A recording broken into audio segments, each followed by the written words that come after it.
Hello दोस्तों। आज हम चले जानते हैं कि बाबा खाटू श्याम जी के इतिहास के बारे में। किसने खाटू श्याम जी मंदिर की स्थापना की थी, खाटू श्याम जी मंदिर कहाँ स्थित है और कैसे वहाँ तक पहुँचा जा सकता है, खाटू श्याम जी से रिलेटेड और भी बहुत कुछ। तो पूरी जानकारी के लिए वीडियो में अंत तक जरूर बने रहें। खाटू श्याम जी का मंदिर एक प्रसिद्ध तीर्थ स्थल है जो राजस्थान के सीकर जिले में स्थित है। इसे भगवान श्री कृष्ण के कलयुग अवतार के रूप में पूजा जाता है।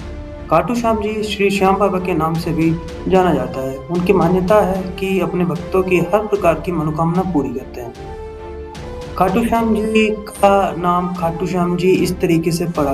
खाटू श्याम जी का ओरिजिनल नाम जो था वो बर्बरीक था।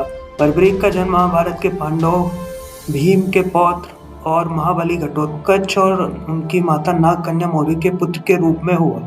वे बचपन से ही वीर और पराक्रमी थे। उनकी माता ने उन्हें सत्य, धर्म और दया का पालन करना सिखाया। उनकी भक्ति और धर्मपरायणता के कारण वह एक आदर्श योद्धा के रूप में देखे जाते हैं। उन्होंने भगवान शिव की तपस्या की, जिससे उन्हें 3 बेजोड़ तीर, त्रिकाल भेदी बाण जिन्हें हम कहते हैं, और धनुष का वरदान प्राप्त हुआ। उनके धनुष और बाण को अपराजेय माना जाता था, जिसे कोई भी पूरी दुनिया में कोई भी हरा नहीं सकता था। उनके पास ये सिद्धि थी कि केवल 3 तीरों से वो संसार का विनाश या रक्षा कर सकते थे। उनके 3 तीरों का महत्व ये था कि पहला तीर उनके शत्रुओं को चिन्हित करता था, उन्हें आइडेंटिफाई करता था। दूसरा तीर उनके मित्रों को बचाता था। तीसरा तीर जो था उनके शत्रुओं को नष्ट कर देता था। महाभारत युद्ध से पहले बर्बरीक ने अपनी माता को वचन दिया था कि वह केवल उस पक्ष से लड़ेंगे जो पक्ष कमजोर पड़ता दिखाई देगा। लेकिन श्री कृष्ण को बर्बरीक की शक्तियों का ज्ञात था, इसीलिए उन्होंने उनको इस नीति को युद्ध के लिए अनुकूल नहीं माना। श्री कृष्ण को यह डर था कि यदि बर्बरीक ने कौरवों का साथ दिया तो युद्ध का संतुलन बिगड़ जाएगा और अंत में केवल बर्बरीक ही बच जाएंगे, क्योंकि दोनों सेनाओं का समाप्त हो चुका हुआ। इसीलिए श्री कृष्ण ने साधु का रूप धारण करके बर्बरीक से पूछा, यदि तुम युद्ध में भाग लेते हो तो क्या होगा। बर्बरीक ने उत्तर दिया, मैं अकेला ही अपने 3 तीरों से दोनों सेनाओं को नष्ट कर सकता हूँ। यह सुनकर श्री कृष्ण अपने मूल स्वरूप में आए और बर्बरीक से बलिदान के रूप में उनका शीश मांगा। कृष्ण को अपने सामने देख बर्बरीक उनको मना नहीं कर पाए और खुशी खुशी स्वीकार कर लिया अपना शीश देना, अपने शीश का बलिदान देना। बर्बरीक ने अपना शीश श्री कृष्ण को दान कर दिया और एक ऊंचाई से युद्ध देखने की इच्छा जताई। इस बलिदान से प्रसन्न होकर श्री कृष्ण ने बर्बरीक को वरदान दिया कि द्वापर के बाद जो कलयुग आएगा उसमें तुम्हें मेरे ही नाम श्याम के नाम से पूजा जाएगा, और जो भी भक्त दुनिया से आकर तुम्हारे चरणों में आकर अपना शीश झुकाएगा उसकी सभी मनोकामनाएं पूरी होंगी। खाटू श्याम जी का यह भव्य मंदिर 11वीं शताब्दी में बनाया गया था। कहा जाता है कि बर्बरीक का सिर कई सालों तक एक पहाड़ के नीचे दबा रहा। एक चरवाहे को स्वप्न बाबा ने दर्शन देकर अपनी मूर्ति प्रकट करने का आदेश दिया। यह मूर्ति खाटू के राजा रूप सिंह चौहान को सौंपी गई, जिन्होंने उसे खाटू गांव में स्थापित किया। यहाँ पर मंदिर के पास एक पवित्र कुंड है जिसे श्याम कुंड कहा जाता है। मान्यता है कि यहाँ स्नान करने से सभी पाप और कष्ट दूर हो जाते हैं।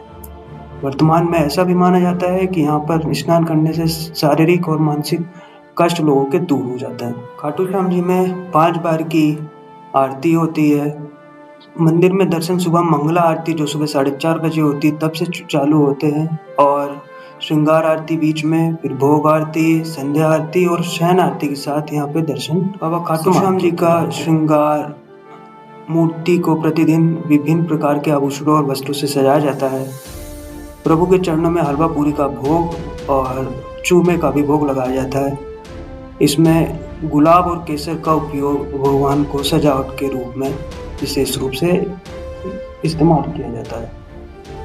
खाटू श्याम जी मंदिर में एक भव्य मेला लगाया जाता है जो कि फरवरी मार्च में हर साल लगाया जाता है। ये 5 दिनों का आयोजन होता है। लाखों भक्त यहाँ पैदल यात्रा कर खाटू श्याम जी के दर्शन के लिए आते हैं। खाटू श्याम मंदिर तक हम विभिन्न माध्यमों से पहुंच सकते हैं, जैसे सड़क मार्ग, ट्रेन मार्ग, हवाई मार्ग। तो अगर हम सड़क मार्ग से यात्रा करते हैं तो यह जयपुर से केवल 80 किलोमीटर की दूरी पर है। ट्रेन मार्ग से अगर हम जाना चाहें तो जो सबसे पास वाला रेलवे स्टेशन है वो पड़ता है रिंगस। यहाँ से रिंगस से खाटू गाँव तक जाने के लिए बस और टैक्सी सुविधाएं उपलब्ध है। हवाई मार्ग से अगर जाना है तो आपको जयपुर में उतरना पड़ेगा और जयपुर से आपको टैक्सी या फिर बसेस खाटू गाँव तक के लिए मिल जाएंगी।